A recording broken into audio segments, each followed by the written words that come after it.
No tak takáto raritka. Nutrie a kačky. Určite to už niekto filmoval, ale toto je čisté vodné zoo.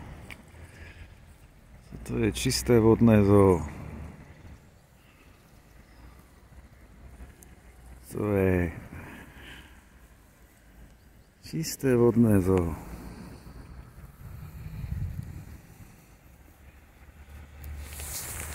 Záber na mňa, že som to točil ja. Ono to vyzerá trošku sebestredne, ale hovorím, učím sa fotografovať.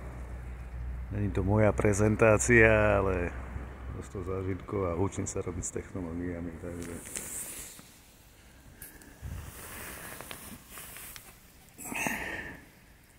a fotografovať a natáčať. To vyžaduje čas a prostriedky na to, aby človek mal konkrétne technologické veci. No, zaujímavé potešenie. Vodné živočichy, vodné vtáctvo, nutrie.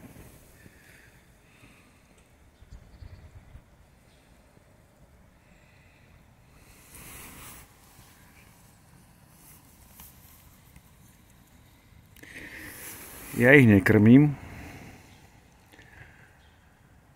Ono by sa to ani nemalo, ale jednoducho, jak sa hovorí v týchto urbanizovaných podmienkach, je to už vlastne silantropne domestikované. Tá sa asi sťažuje, že som jej nič nedal.